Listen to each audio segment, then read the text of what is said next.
ఉన్నారు అందరూ? నిన్న వ్లాగ్ చూశారు కదా. కీ వెస్ట్లో మా డే 1 ఫినిష్ చేసుకుని మయామిలో ప్లేసెస్ని ఎక్స్ప్లోర్ చేయడానికి వెళ్తున్నాము. అండ్ నిన్న చెప్పాను కదా 7 మైల్స్ బ్రిడ్జ్ ఇదే. యాక్చువల్గా కీ వెస్ట్కి మయామికి డిస్టెన్స్ తక్కువే ఉంటుంది, కానీ ఒకటే రౌట్ ఉండడం వల్ల స్పీడ్ లిమిట్స్ చాలా తక్కువగా ఉంటాయి. అందువల్ల మనం రీచ్ అవ్వడానికి టైం అనేది ఎక్కువ పడుతుంది.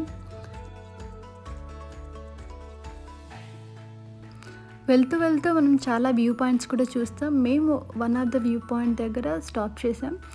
సో ఇక్కడ కొంతమంది స్నార్క్లింగ్ చేస్తూ ఉన్నారు.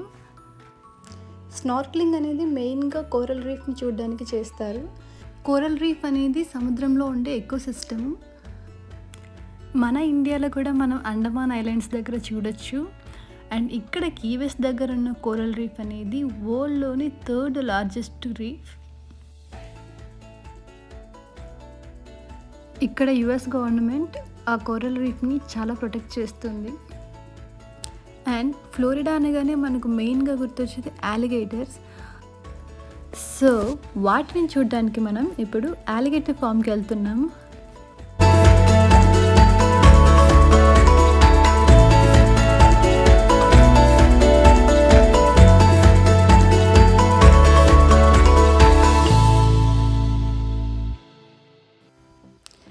ఇక్కడ చూడగానే అర్థమైపోయింది కదా అలిగేటర్ ఫామ్కి వచ్చేసామని. సో ఇక్కడ మొత్తం అలిగేటర్ థీమ్తో ప్రతి ఒక్క వస్తువు దొరుకుతుంది మనకు. ఇక్కడ నుంచి ఫామ్లోకి ఎంట్రన్స్ కూడా ఉంది. ఎంటర్ అవ్వగానే నేను చాలా సర్ప్రైజ్ అయ్యాను. ఏంటంటే అక్కడ టాకింగ్ బర్డ్ ఉంది.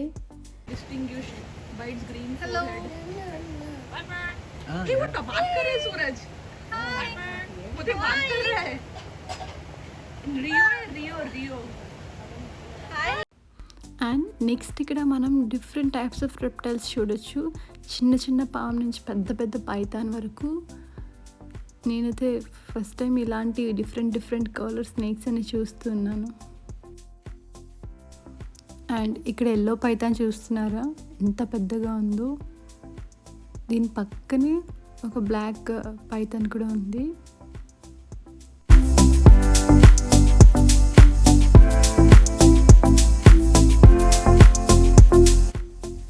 ఇక్కడ మనం చూస్తున్నాం American crocodile and American alligator. And క్రొకడైల్కి అలిగేటర్స్కి చాలా డిఫరెన్సెస్ ఉంటాయి. అండ్ ఈ ఫ్లోరిడాలో మాత్రమే మనం క్రొకడైల్స్ని అలిగేటర్స్ని కలిపి చూడొచ్చు, ఇంకెక్కడ మనం చూడలేము.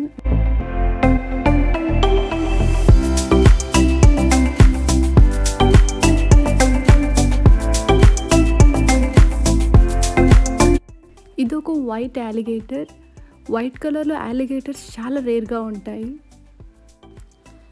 అలిగేటర్స్ అనేవి ఓన్లీ ఫ్రెష్ వాటర్లో మాత్రమే ఉంటాయి. అండ్ క్రొకడైల్స్ అలా కాదు, అవి ఎక్కడైనా ఉంటాయి, ఈవెన్ సాల్ట్ వాటర్లో కూడా ఉంటాయి. సో వాటికి ఆ సాల్ట్ని తట్టుకునే నేచర్ ఉంటుంది. బట్ అలిగేటర్స్కి అలా కాదు, ఓన్లీ ఫ్రెష్ వాటర్లోనే ఉంటాయి. అండ్ ఇవి క్రొకడైల్స్ అంత అగ్రెసివ్నెస్ ఉండవు. అలిగేటర్స్ మ్యాక్సిమం 14 feet వరకు హైట్ పెరుగుతాయి. క్రొకడైల్స్ వచ్చేసి 20 feet వరకు పెరుగుతాయి. 14 feet వరకు పెరిగిన ఒక లార్జెస్ట్ అలిగేటర్ రీసెంట్గా ఇక్కడికే వచ్చి ఇంకా తన లాస్ట్ డేస్లో ఇక్కడే చనిపోయింది. ఆ అలిగేటర్ స్కిన్ కూడా వీళ్ళు ఇక్కడ ఎగ్జిబిట్ చేశారు, దాన్ని మనం చూడొచ్చు కూడా.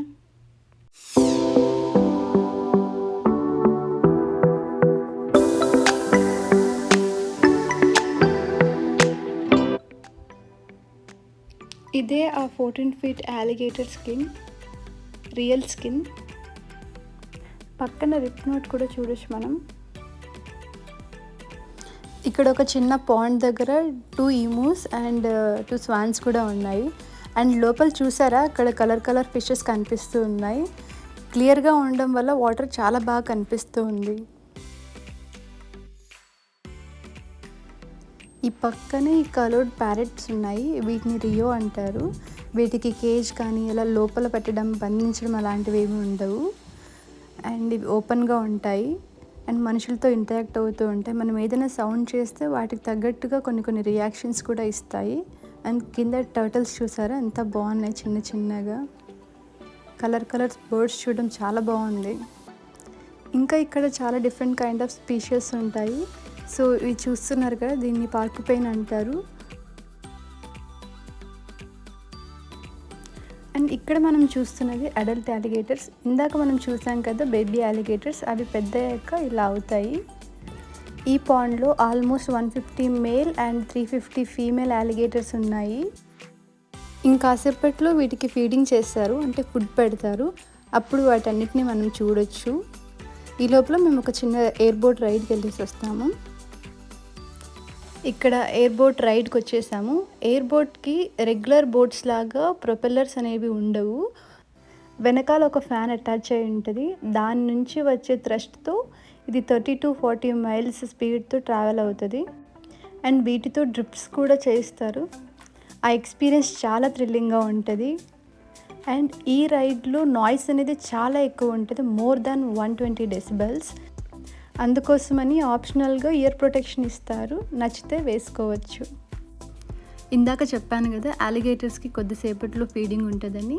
సో ఆ ఫీడ్ చేసే పర్సన్ రాగానే మొత్తం అన్నీ అలా పైకి వచ్చేసాయి. అలిగేటర్స్ అనేవి ఐస్తో కన్నా ఇయర్స్తో ఎక్కువ హంటింగ్ చేస్తూ ఉంటాయి. మీరు ఇక్కడ అబ్జర్వ్ చేయొచ్చు, అతను ఫుడ్ విసిరిన సౌండ్కి అవి ఎక్కువ రియాక్షన్ ఇస్తున్నాయి. అలిగేటర్స్ జా పవర్ అనేది 300 pounds per square inch ఉంటుంది.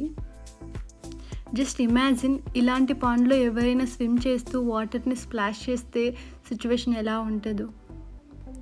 అండ్ వీటికి ఫుడ్గా చికెన్, పోర్క్, బీఫ్ ఇలాంటివి వేస్తూ ఉంటారు. జనరల్గా పిగ్ స్కల్ అనేది చాలా గట్టిగా ఉంటుంది, మనం హ్యామర్తో బ్రేక్ చేయాలనుకున్నా కూడా చాలా కష్టము. అలాంటిది ఈ అలిగేటర్స్ వాటి జాస్తో చాలా ఈజీగా స్కల్ని పీసెస్గా చేసేస్తాయి.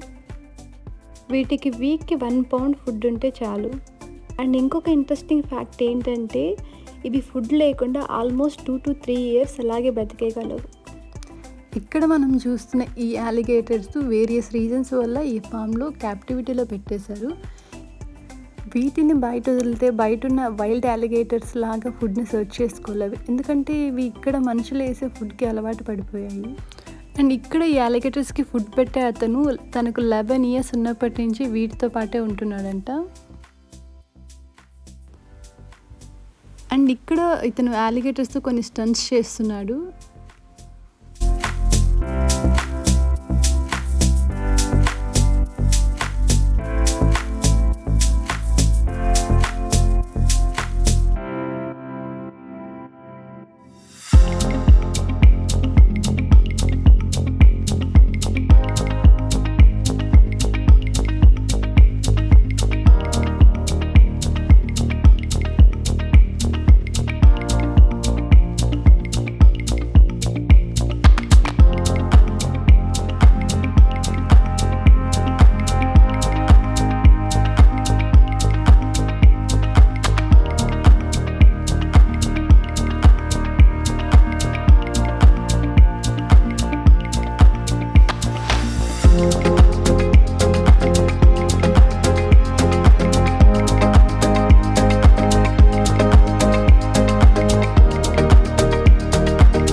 ఈ స్టంట్స్ అయ్యాక కావాలంటే చిన్న బేబీ అలిగేటర్స్ని మనం పట్టుకోవచ్చు. నేను జస్ట్ టచ్ చేశాను, చాలా సాఫ్ట్గా అనిపించింది, కాకపోతే చేతిలో తీసుకోవడానికి భయం వేసింది. ఇంకా ఫామ్ అయిపోయి ఇంకా మయామికి వెళ్ళిపోతున్నాము. సో వెళ్తూ వెళ్తూ మధ్యలో ఒక స్టోర్ దగ్గర ఆగాము కొన్ని స్నాక్స్ తీసుకోవడానికి. అండ్ అక్కడ ఈ ఫ్రూట్స్ చూసాను. ఇది చూసారా, అసలు సపోటా ఎంత పెద్దగా ఉందో, నేను షాక్ అయ్యాను.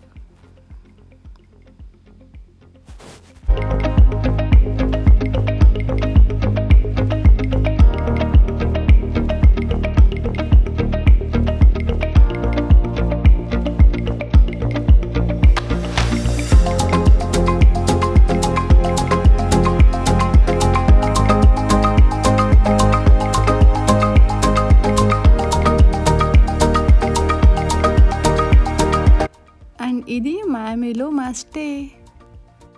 అండ్ ఇక్కడితో ఈ వ్లాగ్ ఎండ్ చేసేస్తున్నాను. నెక్స్ట్ వ్లాగ్లో కలుద్దాం. Until then bye.